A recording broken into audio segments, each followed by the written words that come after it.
तो सचिन पायलट अभी आ गए भाई ये देख सकते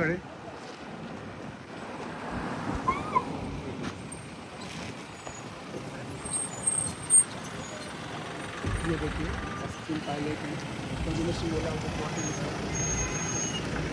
युद्ध पार्टी विधायक भगवान राम सैनी।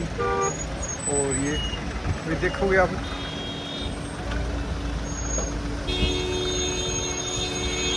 सचिन पायलट अभी आ चुके हैं और देखो में इतनी अफरा-तफरी मच गई।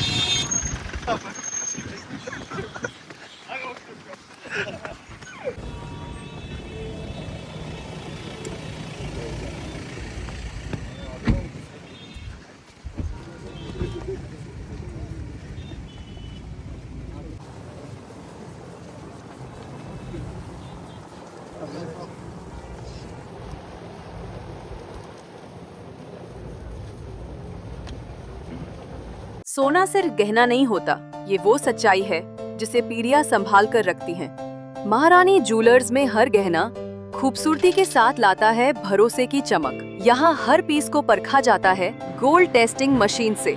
100% शुद्धता बिना किसी नुकसान के। महारानी ज्वेलर्स, झुंझुनू, जहाँ गहने नहीं भरोसे की सच्चाई बिकती है।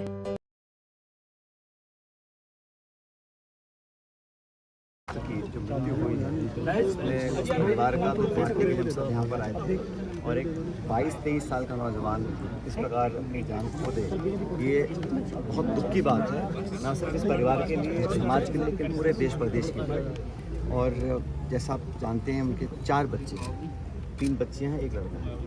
और इस पिता ने अपने घर की ज़मीन बेचकर अपने बच्चों को पढ़ाने का बेड़ा उठाया और अपनी तीनों बेटियों को पढ़ा रहे हैं। और उस प्रदीप को उन्होंने उम्मीदों के साथ ट्यूशन पढ़वाया, कोचिंग करवाई और उसको उम्मीद थी कि इस बार वो अपना एग्ज़ाम पास हो जाए। और इस दुखद पेपर लीक होने के बाद उसने अपनी जान ले ली है और ये हम सब के लिए बड़ी शर्म की बात है। परिवार वाले बताते हैं कि जब पूरा घटनाक्रम हुआ तो प्रशासन ने, पुलिस ने बहुत दुर्व्यवहार उनके साथ किया और ऐसे नाजुक मौके पर अगर पुलिस और प्रशासन इस प्रकार का व्यवहार करते हैं तो उन पर कार्रवाई होनी चाहिए। उन्हें लिखित में उन्होंने मुझे पूरी जो घटनाक्रम का विवरण दिया है और मैं चाहूँगा सरकार इस पर कुछ कार्रवाई करे। इस नौजवान के जाने से पूरे प्रदेश और देश में लोगों को सोचने में मजबूर कर दिया कि हम किस दिशा में बढ़ रहे हैं। एक गरीब दलित परिवार का व्यक्ति जो अपना पेट काट के ज़मीन बेचकर कर्जा लेकर अपने बच्चों को पढ़ाना चाहता है ताकि पढ़ लिख कर वो उस एग्ज़ाम में पास हो जाएं ताकि उसका आगे का जीवन सुधर जाए। मजदूरी वो करते हैं, कैसे 11-12 लाख रुपए का उन्होंने कर्जा लिया, बच्चे की ट्यूशन करके उसको पढ़ने लायक बनाया और आज वो दुनिया में नहीं है क्योंकि उसको धोखा हुआ, उसका जो विश्वास था व्यवस्था में वो टूट गया। और हमें समझना पड़ेगा ये जो पेपर लीक का प्रकरण पूरे देश में हुआ जिसमें सिर्फ एक नहीं 22 लाख बच्चे प्रभावित हुए हैं, ये कोई बच्चों ने जाके कहीं से पेपर खरीदा ऐसा नहीं है। ये करोड़ों का खेल है, बड़े बड़े माफिया इसमें इन्वॉल्व हैं, बड़े बड़े सरगना इसमें पकड़े हुए हैं। और मुझे आश्चर्य इस बात का है कि प्रदेश की सरकार ने जब पहली बार इसके बारे में पता पड़ा तो FIR रजिस्टर क्यों नहीं करी। और पेपर लीक का जो प्रकरण प्रकाश में आया इसमें कोई सरकार की कोई बहुत बड़ी बहादुरी नहीं है या कोई एजेंसी पुलिस ने पकड़ा, ये तो बच्चों ने जाके कंप्लेन किया है कि गैस पेपर और एक्चुअल पेपर एक ही है। तब मजबूरन एक्सपोज जब हो गए तब जाके सरकार को पेपर कैंसिल करना पड़ा। आप कल्पना कीजिए ऐसे कितने प्रकरण होंगे जहाँ पर पेपर लीक होता होगा, पता नहीं पड़ता होगा, मीडिया में नहीं आता होगा और पेपर कैंसिल नहीं होता होगा, उसमें कितनी धांधली होती होगी। और ये बच्चों को प्रलोभन देने का जो बड़े बड़े संस्था चलाते हैं यही वो लोग हैं जो करोड़ों रुपए खर्च कर पेपर खरीद सकते हैं और ख़रीदने के बाद उन चंद बच्चों को देते हैं, पेपर फैल जाता है। लेकिन इस पूरी व्यवस्था के खिलाफ आज पूरे देश में जो आक्रोश है उसके खिलाफ हम सबको साथ इकट्ठा होना पड़ेगा और मुझे लगता है कि सरकार को जिम्मेदारी तय करनी पड़ेगी। हर साल पेपर लीक हो रहा है, CBI की जांच हो रही है। जो पिछले पेपर लीक हुआ था उस CBI की जांच की रिपोर्ट क्या है, किसको दोषी ठहराया गया, किसकी जवाबदारी तय की गई, कुछ नहीं हुआ। आज भी मैं पेपर लीक को एक ऐसा जुल्म मानता हूँ, ऐसा एक क्राइम है जिसकी जितनी सज़ा दी जाए वो नाकाफ़ी है। और भविष्य में बच्चों के फ्यूचर के साथ खिलवाड़ करने का अधिकार किसी को नहीं है, किसी नेता को, अधिकारी को, कर्मचारी को, व्यवसायी को, संगठन किसी को नहीं है। हमारे देश के नौजवानों के भविष्य को अंधकार में डालने का किसने अधिकार दिया है? वो लोग जो इसमें इन्वॉल्व हैं, सुन लीजिए, जो लोग इसमें इन्वॉल्व हैं उस पर कार्रवाई करने के लिए आपने सीबीआई को जांच दे दी है, लेकिन जो 3 साल से लगातार लीक हुआ है अब तक किसको दंडित किया गया है? और जिस विभाग में हो रहा है उस विभाग के शिक्षा मंत्री को नैतिक जिम्मेदारी लेते हुए इस्तीफा देना चाहिए। कितने और पेपर लीक करवाएंगे, कितने और नौजवानों की जान जाएगी, तब जाके अपने आप को अकाउंटेबल कहलवाएंगे।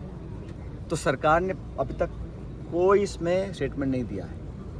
आपने देखा होगा ये वो सरकार है जो हर छोटे बड़े मुद्दे पर श्रेय लेने के लिए आगे आ जाती है, लेकिन आज जब पूरा देश शर्मसार हुआ है, 22 लाख बच्चों का भविष्य अंधकार में ढकेल दिया है, उसके लिए कौन अकाउंटेबल है, कौन जिम्मेदार है? किसने आकर कहा कि हाँ साहब मैं इसकी नैतिक जिम्मेदारी लेता हूँ? सर, प्रदेश की सरकार पेपर लीक के मामले में आई और अब तक प्रदेश की सरकार ने इसमें कोई एक्शन नहीं लिया, तो क्या प्रदेश की सरकार या तो किसी दबाव में है या वो कार्रवाई करना नहीं चाहती। क्योंकि मत भूलिए, जब इतने सारे बच्चों ने कंप्लेन करी और जब एनटीए की कंप्लेन दिल्ली में हुई तो एनटीए ने फिर आईबी और प्रदेश सरकार को सचेत किया, लेकिन प्रदेश की सरकार इतने दिन किसके दबाव क्या था, व्यवस्था क्या थी कि आपने एफआईआर दर्ज नहीं करी? जब सीबीआई ने एफआईआर दर्ज कर ली है तो यहाँ पर जब पकड़े गए 14-15 लोग पहली बार पकड़े गए थे, तो किसके दबाव में, किस कारण से आपने ये एफआईआर दर्ज नहीं करी? जब पुलिस अधिकारी खुद बोल रहे हैं फिर भी सरकार ने एफआईआर दर्ज नहीं कराई, मतलब कुछ छुपाना चाहते थे। मैं फिर कह रहा हूँ, ये जो बड़ी बड़ी संस्थाएं हैं जो सिस्टम चलाती हैं, हज़ारों बच्चों को पढ़ाने का, कोचिंग का काम करते हैं, इन्हीं लोगों ने कहीं ना कहीं सांठगांठ की होगी, ऐसा लगता है, प्रतीत होता है मुझे। क्योंकि कोई बच्चा जो गाँव में पढ़ रहा है वो कहाँ से लेके आएगा 10-50 करोड़ रुपये? तो कोई ना कोई बड़ा इसमें सरगना है, बड़ा माफिया इन्वॉल्व है और उसका नाम उजागर करने में सरकार संकोच कर रही है, प्रदेश सरकार भी कर रही है, केंद्र सरकार भी कर रही है। पहले साहब आपकी सरकार में आप युवाओं के साथ खड़े थे, जबकि बीजेपी की सरकार में कोई नेता नहीं है। आवाज उठाई तो इनको दबाने का प्रयास किया गया। क्या करें? प्रदीप के मामले में भी ये हुआ कि इन्होंने आवाज उठाई तो इन्होंने दबाने का प्रयास भाई वो तो हर बार ही चाहते हैं ना, कोई जब चोरी पकड़ी जाती है, गलती पकड़ी जाती है तो दबाना पहला जो रिएक्शन होता है दबाने का होता है। अब उन परिवार वालों के साथ में दुर्व्यवहार किया, उनको भला बुरा कहा, गाली गलौज किया, ऐसे नाजुक मौके पर, ये क्या प्रतीत होता है इससे कि सरकार की मंशा क्या है? मामले को दबा दिया जाए, ये प्रकाश में ना आए, जन भावना को इसमें हम जुड़ नहीं पाए। लेकिन मुझे खुशी है इस बात की कि इस वक्त पूरे देश का नौजवान जागरूक हो चुका है और हम लोग चाहते हैं कि सिर्फ बात एक दल, एक पार्टी की विचारधारा की नहीं है, पूरे देश के नौजवानों को जवाबदेही तय करनी चाहिए। शिक्षा मंत्री का इस्तीफा देना होगा और हम लोग जितनी मदद हो सकती है, अभी हमारे एनएसयूआई के जो राष्ट्रीय अध्यक्ष हैं वो भी 2 दिन पहले यहाँ पर आए थे, परिजनों से मिले हैं और उन्होंने भी आर्थिक मदद देने का उनको वादा किया है। और मैं बड़ा एक अच्छा कदम मानता हूँ कि मैं पूरे संगठन ने मिलकर उनको 11 लाख रुपए की नकद मदद देने का उन्होंने आश्वासन दिया, जो कल परसों आके दे देंगे। उसके बाद भी अगर कुछ मदद होगी परिवार को तो राहुल जी ने खुद इनसे बात की है, पूरी कांग्रेस पार्टी ने समर्थन किया है और हम सब इस परिवार के साथ हैं जो कुछ खड़ी है। सर, 2026 का पेपर इन्होंने रद्द कर दिया, लेकिन 2024 और 25 को लेकर भी अब तक नहीं बोल रहे हैं, तो क्या कहेंगे? मैंने कहा ना, ये कोई बोल नहीं रहे ना। जब छोटा मोटा कोई उद्घाटन या प्रोग्राम होता है तो श्रेय लेने के लिए सारे नेता पहुंच जाते हैं, केंद्र के, प्रदेश के। इस प्रकरण में ना तो कोई बोल रहा है और वो लोग जो मुखर होकर बहुत बोलते थे विपक्ष में, आज वो चुप बैठे हैं। आज वो नौजवानों के न्याय के लिए क्यों नहीं आगे आ रहे? और मैं हमेशा से, हम लोगों ने, चाहे दल कोई हो, सरकार किसी की हो, हमने हमेशा नौजवानों के लिए, पेपर लीक के खिलाफ, और आज फिर कह रहा हूँ 2.5 साल हो गए ये सरकार ने वादे किए थे कि बड़े मगरमच्छ पकड़ेंगे, बड़ी मछलियाँ पकड़ेंगे।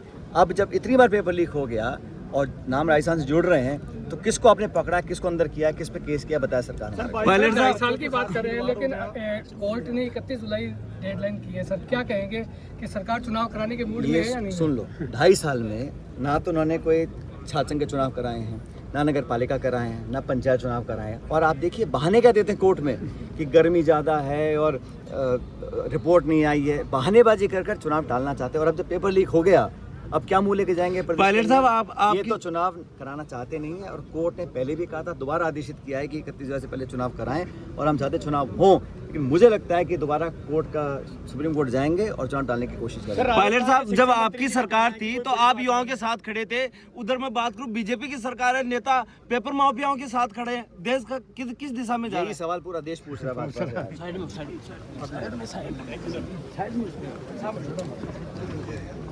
जाओ बाहेर जाऊ दे.